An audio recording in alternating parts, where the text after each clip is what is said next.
Kembali lagi bersama saya Mas Radek Pandia di channel kesayangan kita Si Bayak Mejuah-juah. Pada malam hari ini kita akan mencoba mengeksplor sebuah persimpangan 3, di mana persimpangan 3 ini terletak di salah satu kabupaten Deli Serdang yang sangat angker, yang sering dinamai masyarakat setempat adalah Simpang Tiga Buaya. Mari kita lihat dulu, kita eksplor dulu sebelum kita menceritakan kisah mistik yang berada di tempat ini. Mari, pemirsa Si Bayak, kita mencoba mengeksplor tempat ini.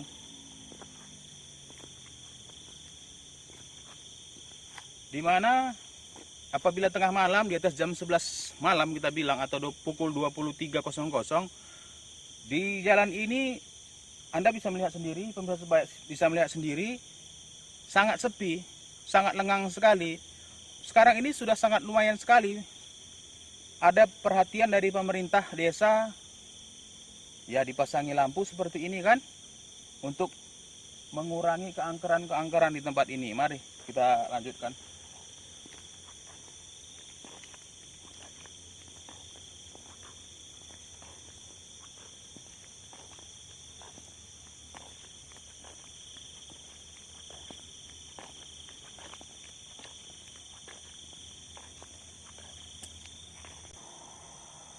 Jadi pemirsa Si Bayak dimanapun Anda berada, sebelum kita melanjutkan cerita-cerita mistik kita di tempat ini, alangkah baiknya pemirsa Si Bayak dimanapun Anda berada, ketika Anda melihat channel kita ini, video kita ini, Anda langsung subscribe, like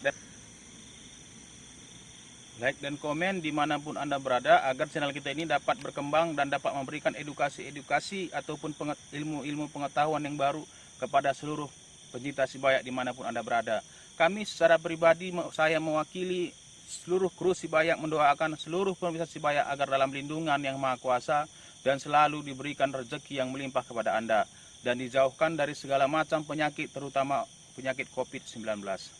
Pada hari ini dan pada malam hari ini kita akan mencoba menceritakan sepenggal cerita tentang Simpang Tiga Buaya ini, di mana di Simpang Tiga Buaya ini sangat terkenal keangkerannya ketika di atas jam 12 malam kita berada di tempat ini, atau orang-orang yang sering lewat di tempat ini sering mengalami gangguan-gangguan yang namanya penampakan. Seperti kita lihat di belakang sana itu ada seperti jurang. Di situ sering terlihat sosok seperti apa kita bilangnya, lampu yang besar ataupun lampu kepala tampah, tapi itu lampu bersinar gitu. Kita pun tidak tahu apa itu namanya secara spesifik. Ada yang bilang sentir sering berterbangan. Dan yang paling menyeramkan di tempat ini adalah, ini bisa tolong diperlihatkan Bang kameramen. Di sini sering ada penampakan sesosok wanita dan seorang kakek-kakek. Menurut cerita masyarakat yang sering pulang tengah malam melalui tempat ini.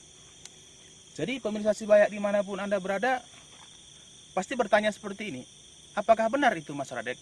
Ya, sepenglihatan kita tadi, begitu kita sampai di tempat ini, kita melihat memang wanita itu berpakaian warna merah, dan kakek-kakek itu adalah seorang tua, belum tua kali, sekitar 70 tahun gitu, memakai baju berjubah warna hitam dan memakai tongkat.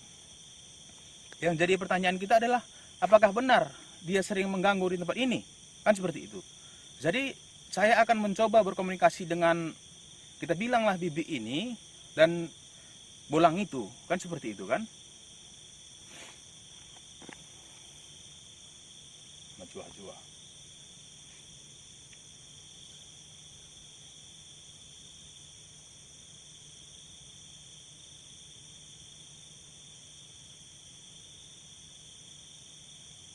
Jadi pemirsa Si Bayak dimanapun Anda berada, bagi teman-teman yang memiliki siksen ataupun indera keenam, ketika saya tadi mengucapkan salam mejuah-juah, ya mereka ini memang tertawa. Ini bibi ini kita bilang, bibi ini menertawakan kita. Dia seolah-olah berbicara seperti ini tadi kepada kita. Bukan seolah-olah, dia berkata seperti ini, kok kemari kalian main-main gitu loh, apa nggak ada tempat lain gitu loh.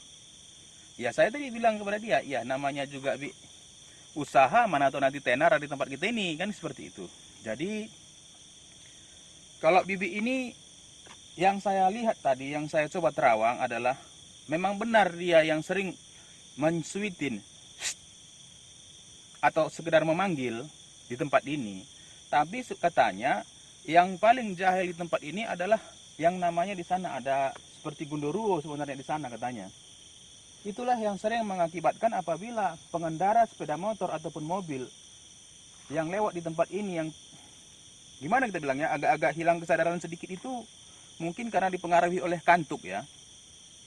Jadi saran kita kepada pemirsa Sibaya, apabila melakukan perjalanan jauh ataupun mengemudi menggunakan, baik itu menggunakan sepeda motor ataupun mobil, ya persiapkanlah dulu fisik kita, stamina kita, terutama ya kalau kita mengantuk ya berhentilah terlebih dahulu, agar ini tadi Om Gondo itu tadi mempengaruhi pikiran, seolah-olah itu kita kehilang kesadaran sedikit aja, sekitar 30 meter dari ujung sana kita itu dipengaruhi seolah-olah ngantuk, seolah-olah kita tidak ada melihat apa-apa, seolah-olah kita itu pitam. Makanya kalau tidak salah saya, kecelakaan yang paling mengerikan di tempat ini adalah ketika ada orang yang tertusuk oleh bambu di tempat ini. Jadi kalau kita bercerita itu langsung meninggal di tempat. Katanya seperti ini pengalaman yang apa itu ya kita bilang ya, supir becak yang membawa bambu itu, dia berjalanan pelan kok. Dan dia juga melihat si korban yang meninggal di tempat ini itu berjalan sangat santai. Tiba-tiba entah kenapa dia melihat katak yang menyeberang, dia mengerem tiba-tiba. Ya tiba-tiba aja yang di belakang itu menyambar ke tempat bambu itu, tertusuk dan langsung mati di tempat. Yang lebih apanya itu wafat langsung di tempat. Bukan hanya itu saja, bahkan dulu pernah, bukan dulu sih sebenarnya ya, kita menceritakan dulu karena kejadiannya itu sudah beberapa tahun yang lalu, yang mengerikannya itu terjadi kecelakaan di tempat ini. Di mana ada, di sini kan ini perkebunan sebenarnya. Jadi perkebunan ini banyak lewat motor-motor pengangkut sawit. Entah kena apa itu, ini sebenarnya sangat luas sekali. Bisa kecelakaan naga kambing sini. Kepala jumpa kepala. Jadi kebetulan saya pun ada di situ pada saat itu karena kita juga berdomisili di dekat ini. Kata supir itu dia tidak melihat ada motor tronton yang lain masuk. Itulah sepenggal cerita-cerita mistik di tempat ini, pengalaman-pengalaman yang masyarakat juga ceritakan. Tapi sebenarnya sih saran kita kepada teman-teman yang melewati simpang Tiga Buaya ini, alangkah baiknya melalui 300 meter dari persimpangan ini sudah menyalakan klakson di sana. Berapa kali Mas Radek, kan seperti itu pertanyaannya. Sekali aja pun cukup, teman, alangkah baiknya 3 kali seperti itu. Dan satu, ya kita harus tetap berdoa dan meminta perlindungan terhadap Allah Subhanahu Wa Taala atau Tuhan Yang Maha Kuasa. Itulah yang sebenarnya. Jadi pemirsa Sibaya dimanapun Anda berada, takut dengan hantu sah-sah saja, tidak ada masalah. Tapi lebih takutlah kita kepada orang tua kita, lebih takutlah kita apabila kita tidak bisa menafkahi keluarga kita di rumah. Pemirsa Sibaya dimanapun Anda berada, lebih baiklah kita takut kepada Tuhan Yang Maha Kuasa atau Allah Subhanahu Wa Taala. Begini dia sebenarnya pemirsa Sibaya, hantu berjumpa dengan kita. Hantunya itulah sebenarnya yang sial ketika berjumpa dengan kita.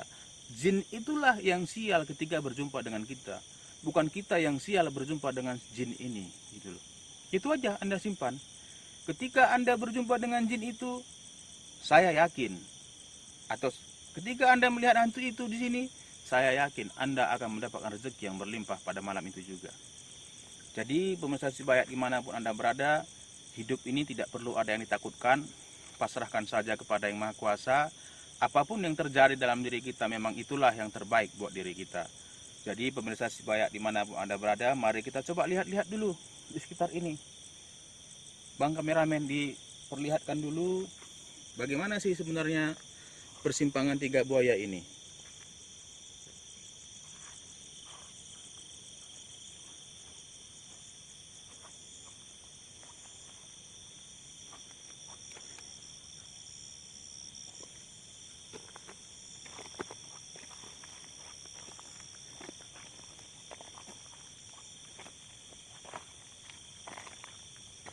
Jadi pemirsa Sibaya dimanapun Anda berada, di lain kesempatan kalau ada waktu kita lagi di tempat ini, kita akan mencoba mengeksplor ke sana, karena di sana itu ada sebuah rawa-rawa dan di sampingnya itu ada sungai.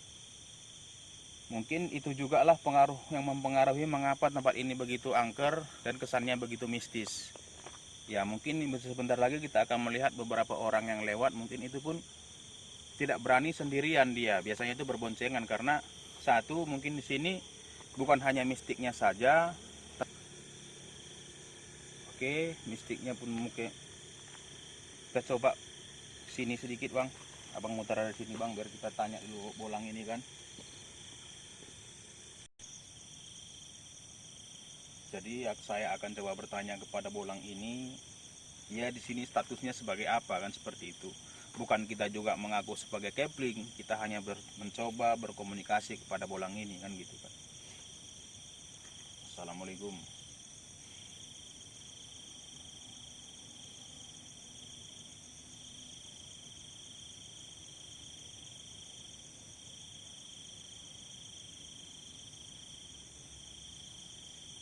Jadi barusan saya berbicara kepada bolang ini, bolang dalam konteks karena saya orang Karo, saya bilang dia bolang ya. Jadi saya bertanya, bolang kenapa di sini?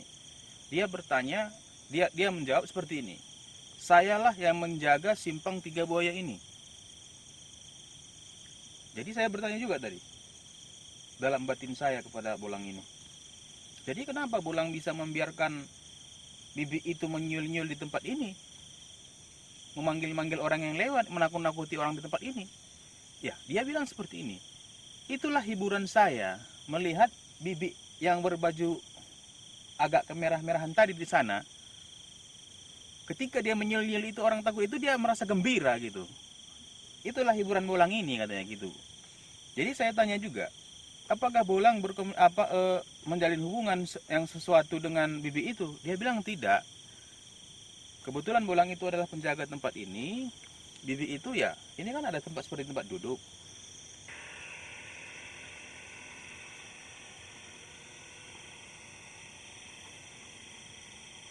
Baik, pemirsa Sibayak dimanapun Anda berada, mungkin tadi seperti ada suara, apa kita bilang ya, lolongan anjing ya. Ya anjing atau dog. Ya memang seperti inilah di tempat ini. Mungkin saya juga ingin melihat apakah ada di situ atau di sini sosok lain gitu loh. Dari tadi saya juga tidak melihat, mungkin karena seperti ini juga. Apapun ceritanya, ketika kita berani, mereka ini akan lemah. Bukan kita bilang kita harus sembarangan kepada jin ini, walaupun kita bisa menaklukkan yang memerintahnya. Ya kita berpikir aja, selama kita masih hidup, bolehlah kita memerintah dia.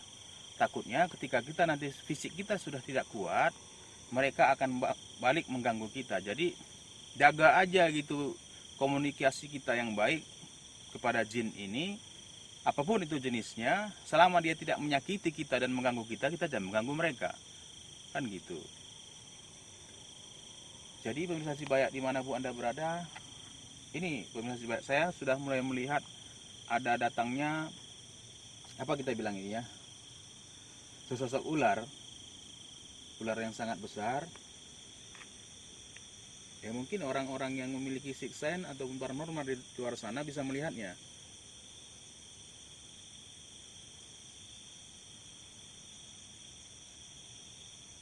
Dia sudah cukup tua lah, cuman ya saya bertanya kenapa Anda mewujudkan diri Anda di sini.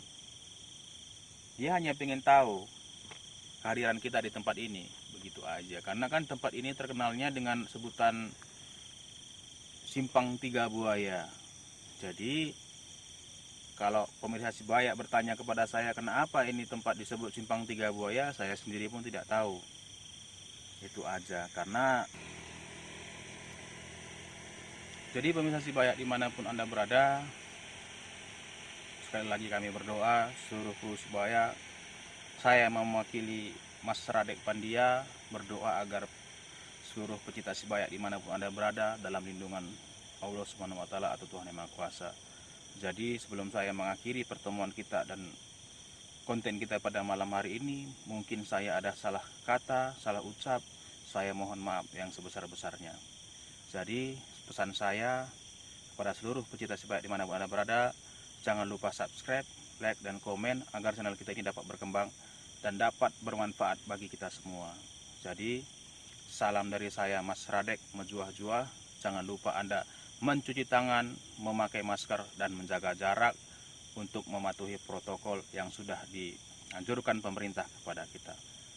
Mejuah-juah.